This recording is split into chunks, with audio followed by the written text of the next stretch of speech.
a special video. What we're going to be doing is having a look at who is the bigger villain icon between Darth Vader and the Joker. So we're not talking about who's going to win in a fight, because that would blatantly be Darth Vader, let's be honest. But we're talking about which character has had the most sort of cultural impact on sort of modern culture, be it in sort of film, comic, games, pretty much the whole media basically. So I'm going to be debating for the Joker, and Chris here is going to be debating for Darth Vader. And then obviously tell me who you think is the bigger culture icon out of those two guys. So first of all, just give us your opening argument why you think Darth Vader. Well, he's just he is an icon, isn't he? Even his silhouette is an icon. You just have to put his silhouette on screen and you know exactly who it is. And he's just he is evil, isn't he? He's just the epitome of evil. Okay.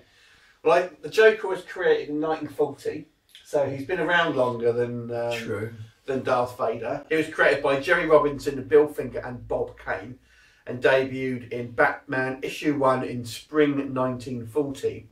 And he's obviously, I mean, Darth Vader, I admit, has probably got a bigger cinema presence, even though we've had arguably 3 incarnations of live action Joker. We've had obviously first of all Cesar Romero in the TV series, and yeah, there was a movie of that sort of 60s Batman, and then we had Jack Nicholson playing, and then we've had Heath Ledger playing kind of more recent, and he's been in animated form as well, sort of played by Mark Hamill, ironically.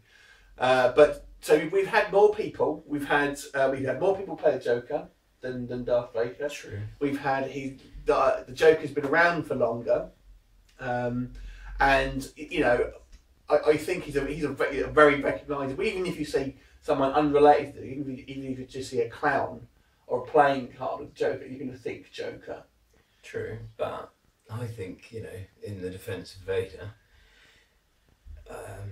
everybody from a wee kid to an adult would know instantly Darth Vader. Like I say, even with the silhouette or the breathing, it's just like a iconic kind of.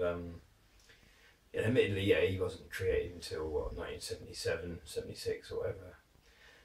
So there was that gap, and he hasn't obviously featured so much in comics. It's only literally been in the films. I mean, he has subsequent comics and that, but mainly, like you say, he's on the movie screen. But I still think he's a bigger movie than.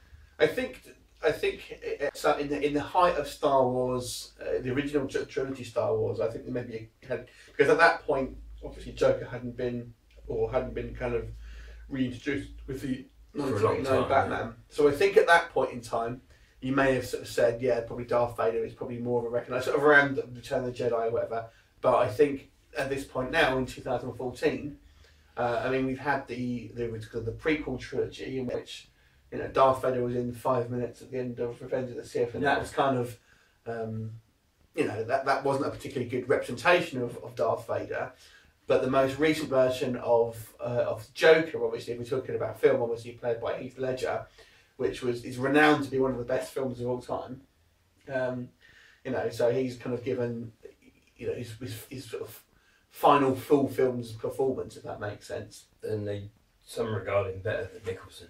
Yeah. In some ways. It's a different take. And obviously with Darth Vader, you've only got one guy. One take, yeah. Well, I guess you could argue 2 guys that kind of play Darth Vader, one the voice and one the body, but nevertheless, you've had different interpretations of.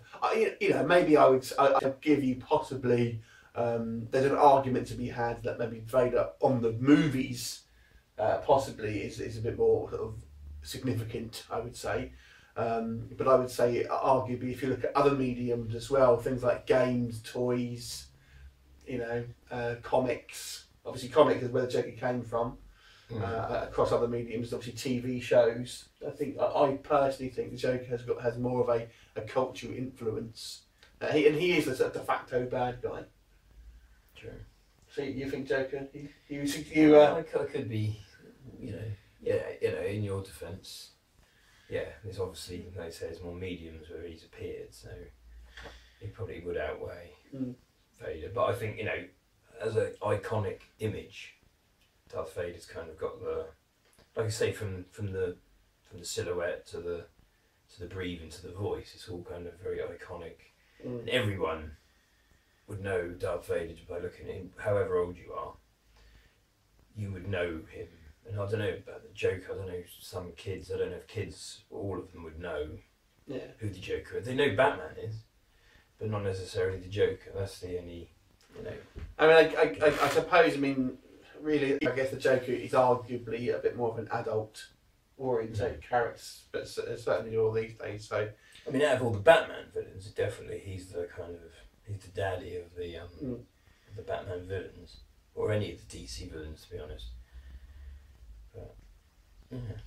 So who did you think has the bigger cultural influence, either the Joker or Darth Vader? Let us know, and we'll look forward to seeing you next time. Bye for now.